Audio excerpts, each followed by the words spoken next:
Hello guys, it is the last video of 2022. I did promise you I would do my top 10 movies of the year, and that's what we are here to do today. Now, I would usually give you a top 10 horrors also, but given that 7 of my top 10 horrors are in my overall top 10, I'm not going to do that this year, so I will just give you the other 3 horrors at the end that would have made my top 10. So, again, I usually give you honorable mentions, but we're gonna just go from 10 to 1 this year. So how I actually do these is I use Letterboxd all year around, which is an application where you can log the movies that you've seen. If you want to review them, you can do, and you can give them a star rating out of 5 stars. So at the end of the year, I filter all my results and I can see what my top 10 movies were. Now, one movie within this list was actually released in 2023, but in the UK and Ireland, we didn't actually get this movie till 2024. This has happened multiple times, and I have found myself leaving out one of my favourite movies of the year because in the filtering process, it sees it as a 2023 movie, so it's not listed. Last year, a good example was Talk to Me, because it was released right at the end of the previous year, and we didn't get it to the new year. It was left off the list, which is a travesty. This year, my number 3 movie also falls into that category. So let's make a start. So number 10 is a bit of a controversial one. Some people love this, some people hated it. It is Longlegs. Now, it's no secret that I am a massive Nicolas Cage fan. I will admit some performances here and there have been questionable, the Bees being one that comes to mind immediately. The remake, why would you remake The Wicker Man? What were you thinking?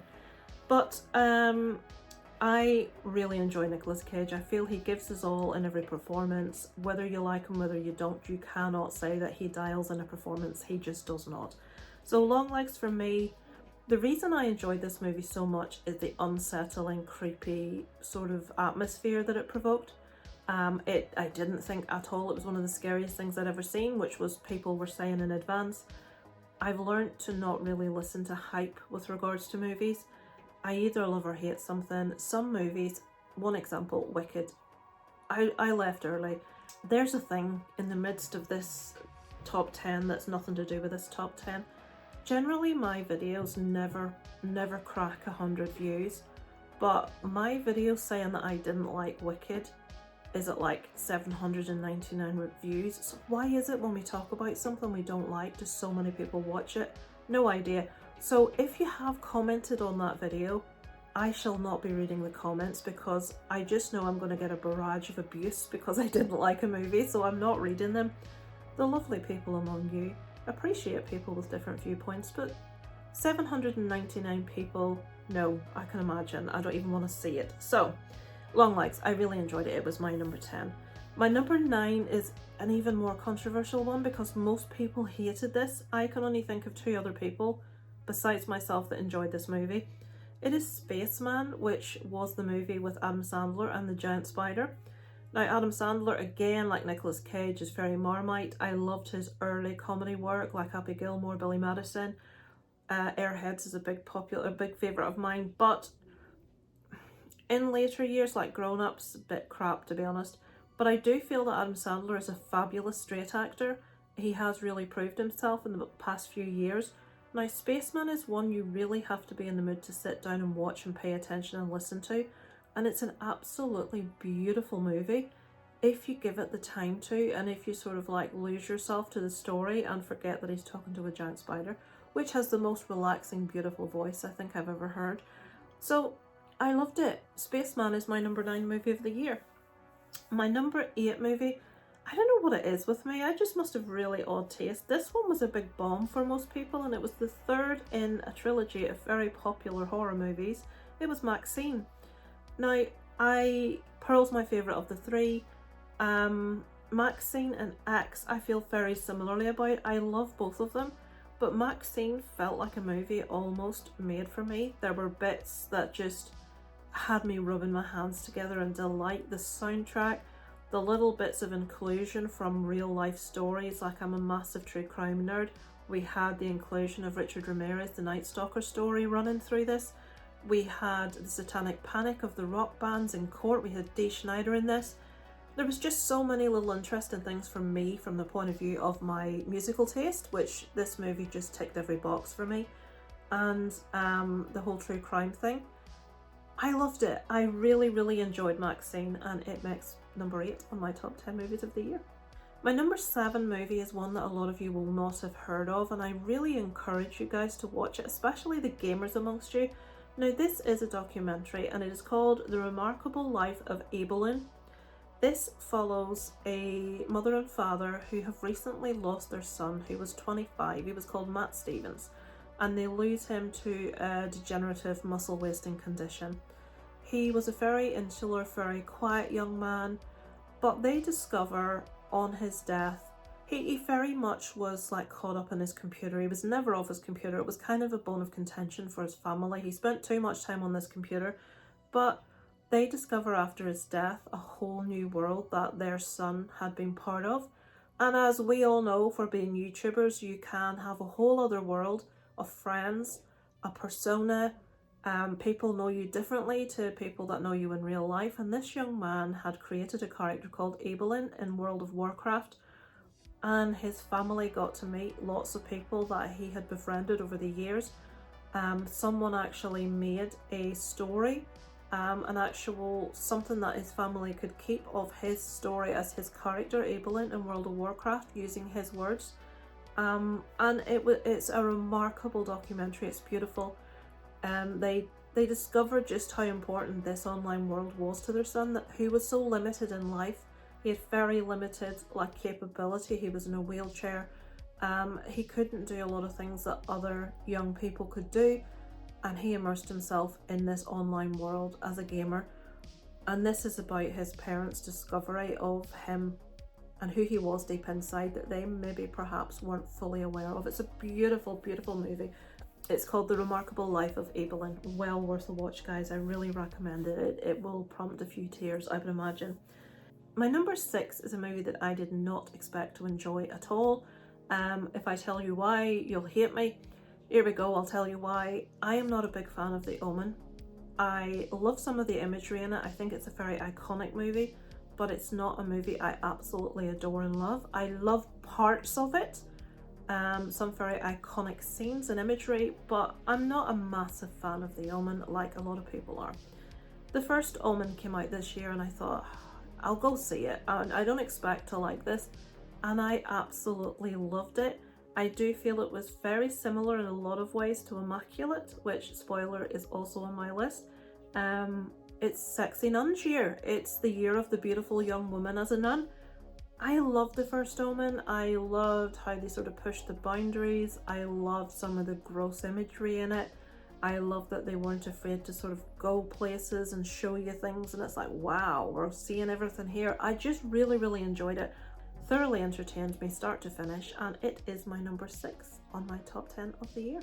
My number 5 movie is a movie that pretty much every horror fan I know has seen and loved, although there is a bit of controversy about the last 15 minutes. Some people revel in it and love it, some people not so much, because it does get a little bit silly.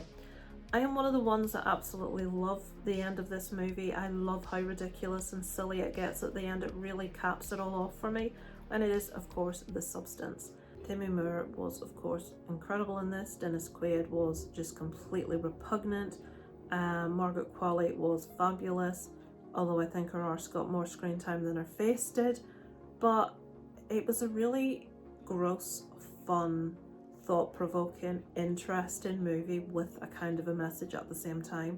From a woman's point of view, with a message that's really important about why this focus on youth and physicality, on appearance, and the monster that can be, and the road that it can take you down. And I'm sure Demi Moore's character would have done anything to reverse her decision by the end of this movie.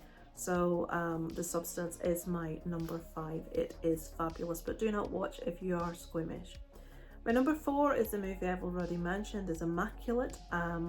Again, absolutely loved this. Felt it was very similar to the first Omen. Sydney Sweeney is fantastic in this. She really has sort of cemented herself into the horror genre as an actress that everyone loves, that I can tell. I hope she stays within the horror genre. I hope she doesn't just use it as a stepping stone to other kind of roles. I would like to see more of her in the future in other horror roles. So number 3 is the movie that I alluded to earlier, which is a movie that was released, strictly speaking, near the end of 2023, but in the UK and Ireland we only got this in 2024, which is Late Night with the Devil.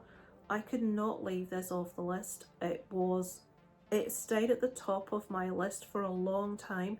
I thought this was going to be my number 1 of the year, and 2 other movies peaked it a little bit later in the year. This follows the chat show host, set in the 70s, fabulously so. The theming of this was incredible.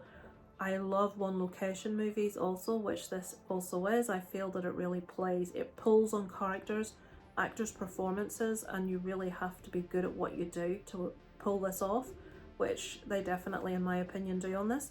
Again, the ending of this divides people. I myself personally really enjoyed the ending. I loved all the characters, all the performances. I thought it all tied together fabulously, and it was for a long time my favourite movie of the year. But let's get on to the 2 that just pipped it. So number 2 is one which, again, a lot of you probably won't have heard of. I have seen a couple of you review this quite recently. It is a German movie called The Devil's Bath, Das Teufelsbad.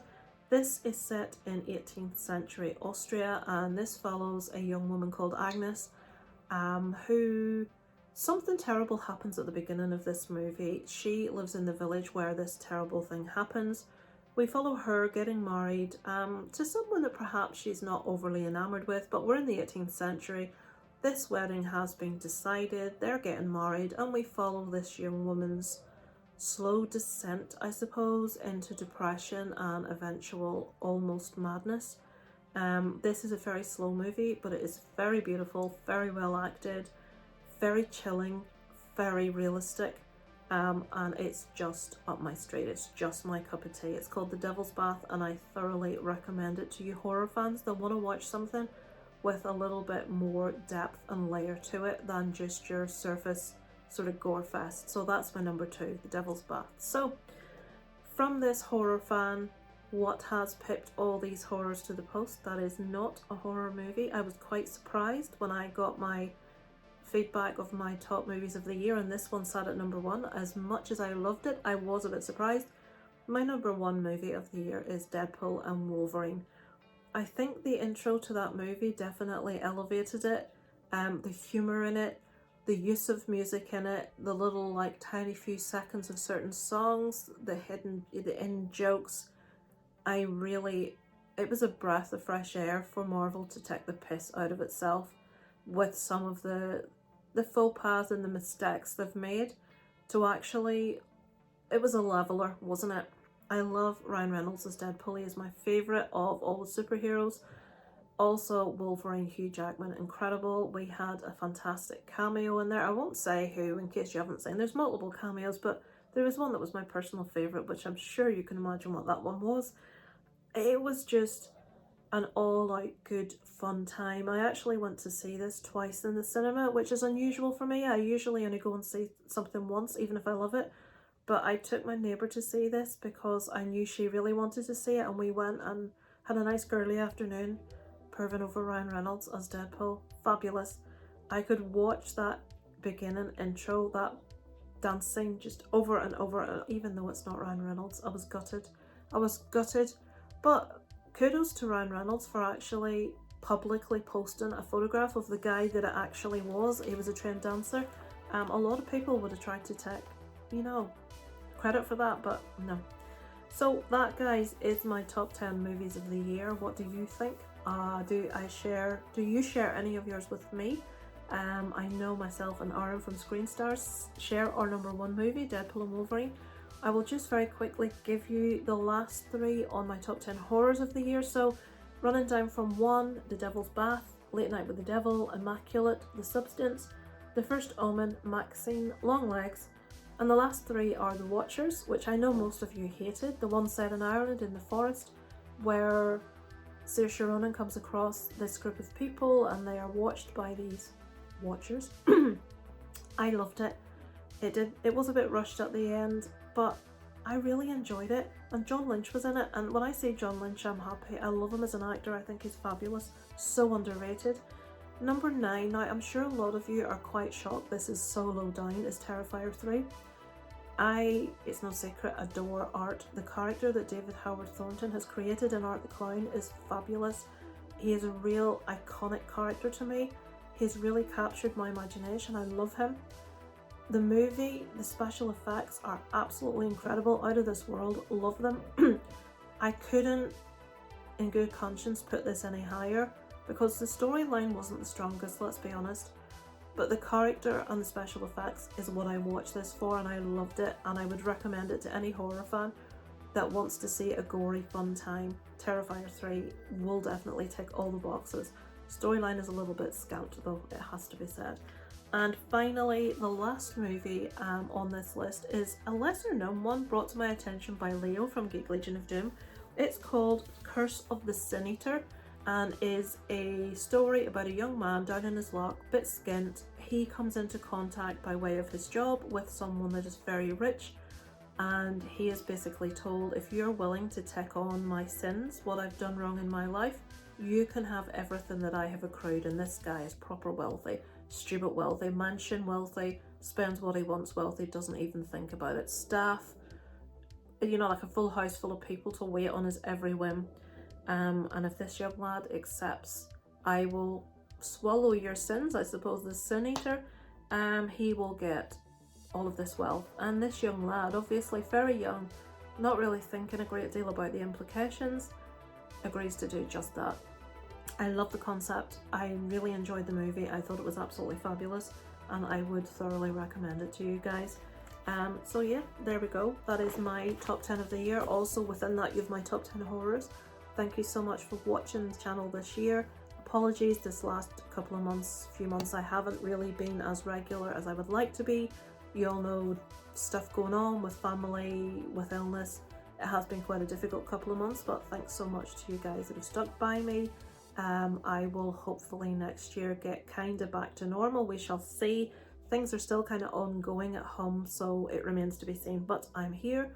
I will be trying to watch videos here and there where I can manage it, and hope to be back next year with some more videos for you guys. So with that said, have a wonderful Christmas and a fantastic New Year celebration, and I hope that 2025 is a good one for us all.